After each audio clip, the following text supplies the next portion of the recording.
दशरथ मिथिला आसी ज्योतिष मतर व्यतिपात और विष्टिजोग नथिबा दिन बुझी कन्या देखा आगमन कले और चारि पुत्र को चारि राजकन्या विवाह को सम्मति जणाइले।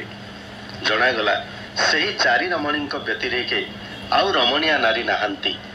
वेदीश बा ब्रह्मा बलिज्या अर्थात पृथ्वी रे जड़े अनुपम सुंदरी रचना कले। बला राति इंद्रंक अबला बा पत्नी सची तथा उमा और रमा मिली एक मूर्ति हेले मध्य सीतांकर सम नुहंती। कवि वर्णना कले इंद्र बा पुरंदरंक स्त्री पुरंदरी भावे परिचिता, किंतु सीता बुलाइले सुंदरी पुरंदरी। तेणु कवि कहिले सचिंक ठारु ये निश्चय अधिक सुंदरी। शिव पत्नी केवल गौरी हेले सीता गौरी शिरोमणि अर्थात गोरी नारी मानकर मथामणि। लक्ष्मी कमला भावे परिचिता, किंतु कमला अर्थ श्रेष्ठ स्त्री हेबारु सीता हेउछंती कमला सार। तेणु कमलांक ठारु सीतांकर पद अधिक बोली भंज कवित्व प्रकाश कले। स्त्री मध्यरे सार अप्सरी रंभा सीतांकर पद देशकु परिरंभा होईछि अर्थात आलिंगन करिछि। नारीर उरुदेशकु रंभा बा कदली गछ बोली पारंपरिक कवि कल्पना रहिछि। अप्सरा तिलोत्तमा तांको तुलनारे तिल बा खसा परी सामान्य और सुंदरी रति ओजन रे मात्र रतिए। वृषासन बा शिवंकर दंभहरण पाई विष्णु मोहिनी रूप धरिथिले। लक्ष्मी बाद कले ओ अशेष लावण्य आनी निज देहरे स्थान देले ओ आनी अर्थात गर्व प्रकाश कले। विश्व मोहिनी रूप धारण करी सीता जन्मिछंती बोली हेजी अर्थात विचार करी विष्णु राम रूपरे जन्मिछंती बोली वर्णना करी निजे अभिभूत होइछंती उपेंद्र भंज। कवि ओ वैष्णव बोली निजे सचेतन होइछंती भंज। सीतारामंकर चारिपद चिंतन रे वैष्णव कविंक भावबंध जेपरी भांगी जाइछि। दशरथ मथामणि देउछंती सीतांकु।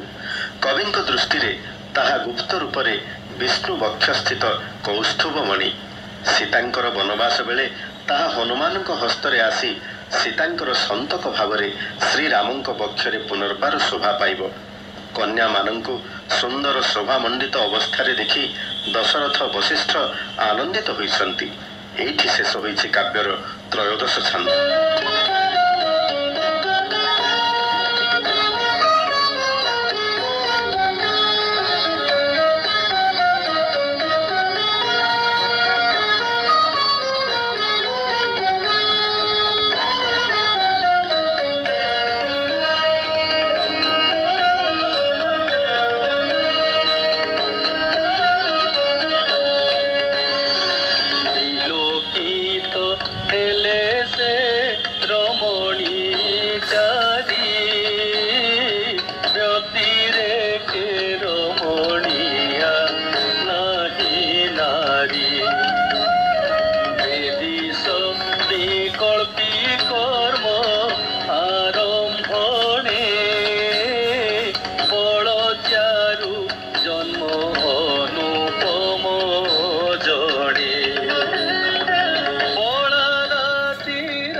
बना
যাত্রী নেত্র বহি